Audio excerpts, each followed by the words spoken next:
Hi, so a while back I bought this Pentax Q7 camera, and ever since I bought it I really wanted to see how well it performed underwater on a dive. So obviously there's no underwater housings made for the Q range of cameras, so I had to improvise slightly.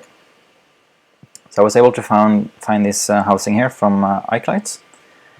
So this housing is made for a Nikon camera, I think. So I had to make a few changes to the housing in order to make the Q fit into the housing.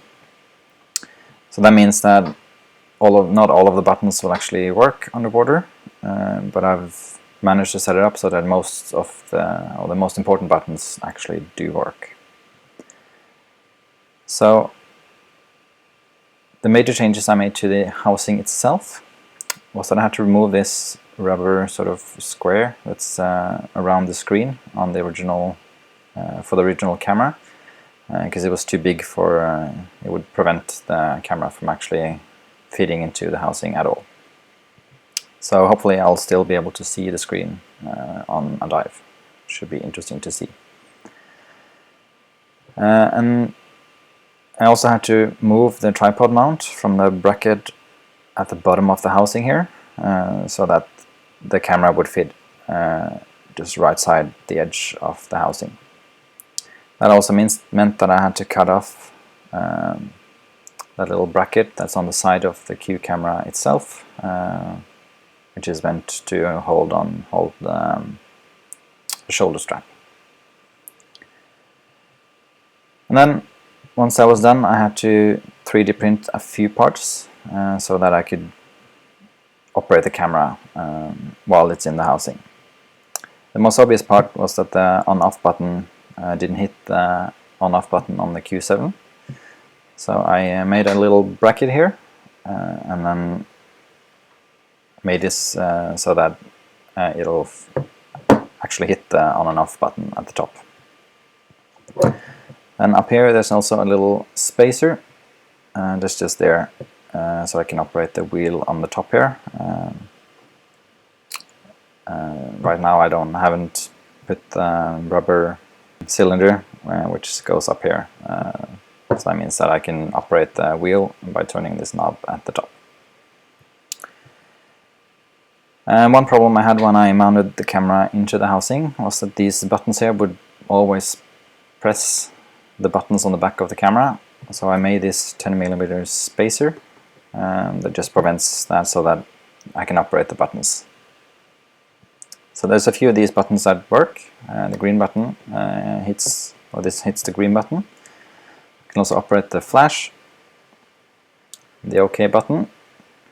I can also change the ISO settings, which is why I needed this wheel at the top.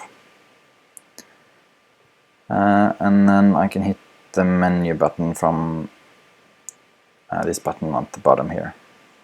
And that's it, the other buttons don't actually hit anything at all. And then luckily I didn't have to do anything to the shutter release, because that actually hits the shutter as it's supposed to, which was quite nice. So those are the changes to the camera. So I'll just open it up so we can see what's going on inside.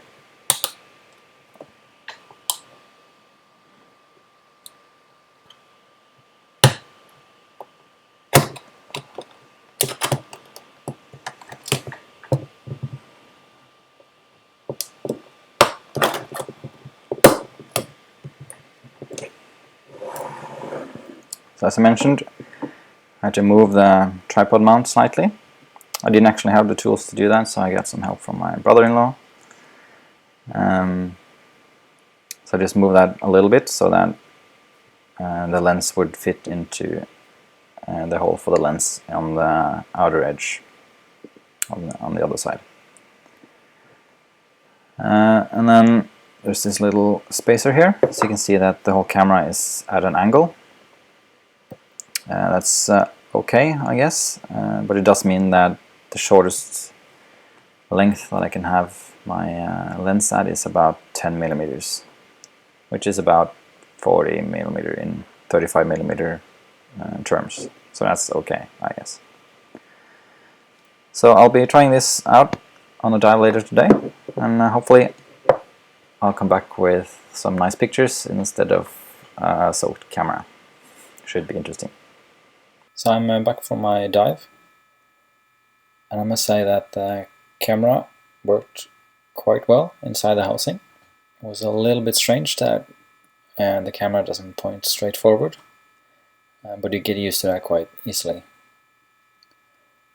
On the other hand, I did find that the camera housing itself was a bit bulky, so it's hard to reach, especially the on-off button, without using both hands. But then again, at least I can bring the Q on the dive with me. So I will post links to the 3D printed parts in the description box below. Overall, I think the Pentax Q7 takes okay pictures underwater. Obviously, I'd need a bit more time to experiment with the different camera settings in order to find the settings that works best for underwater photography. I hope you found this video useful. Thanks for watching.